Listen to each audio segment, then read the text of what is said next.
shift right. Another one. And step. Let's go, ladies. Ow. Yes, Cammy. I'm the hype man. Love that. Let's go, Shivs. They play that short ball. That's you. But like this over here. Well, one, it went in and it came out. So really, good work.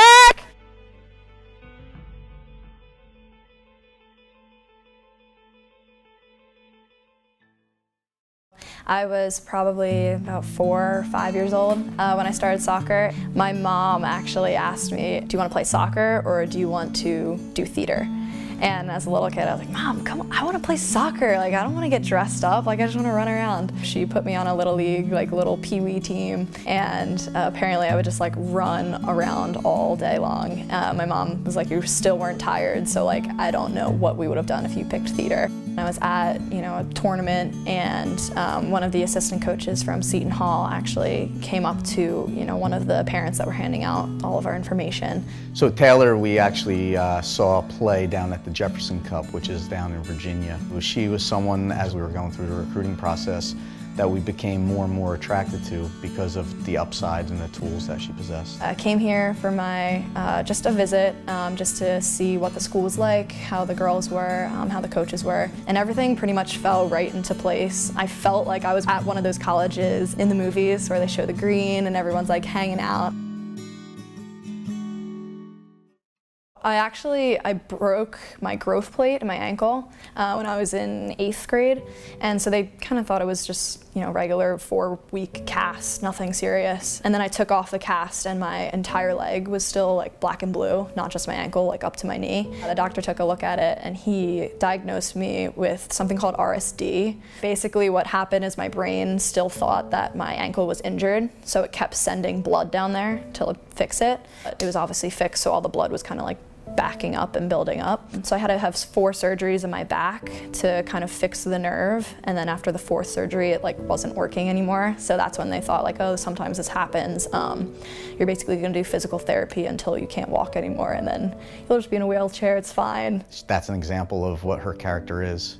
Through adverse times, some people just crumble. She has time and time again exceeded expectations. Me at the time, I was like 13, 14, be like, no, I'm supposed to be the next Mia Hamm, like what's going on?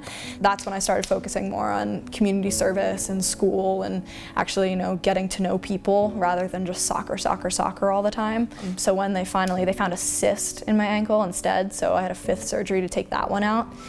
So after that surgery, I was like, oh my gosh, like there's no pain, like this is awesome. So I reintroduced soccer into my life, but still kept hold of all the community service and school and friends. So I don't know, it was sucked at the time, definitely, but made me the person I am today. Being a Division I athlete, it's very difficult to balance, being a student and an athlete. For her, she's someone who manages it very well. Education was super important to me. It had been, it was always like school and soccer, but I realized like how much more focused I could be, kind of without the soccer. My dad was always really, really into academics. He was always like, all right, well, do you get it? What's going on? Like if we basically got anything less than an A in elementary school, he's like, what's going on? Like you obviously didn't get it. So my mom and my dad would sit with me and be like, okay, like let's go through, like let's try to understand it. Well, she's had a few roles with the organization throughout her time at Seton Hall. She originally started as treasurer, then she moved to our collegiate challenge chair. That student is responsible for conducting the spring break collegiate challenge experience. And we go over spring break. This year was in Seattle, Washington. I just worked a lot with them. Hey, we want to bring this many people. Is that okay? Where do we want to stay? Stuff like that. And then when we got there, they had all of these activities planned for us. We were at a work site. It was actually a Habitat community. So there were, I think, 4 or 5 houses that we were working on. We arrived and we're supposed to go there for about a week. They had about 2 to 2.5 days of work planned for us. The group that Taylor led finished the 2.5 days worth of work by lunch on day 1. What's great about Taylor is she works with everyone. She's open to having discussions with everyone to help them. I don't think that success means much if you can't bring others with you. For me, like, I feel like I've been so successful because I've had people give me those things and I've had them help me, and it's only right for me to then turn around and do it for somebody else. I don't know how she does it.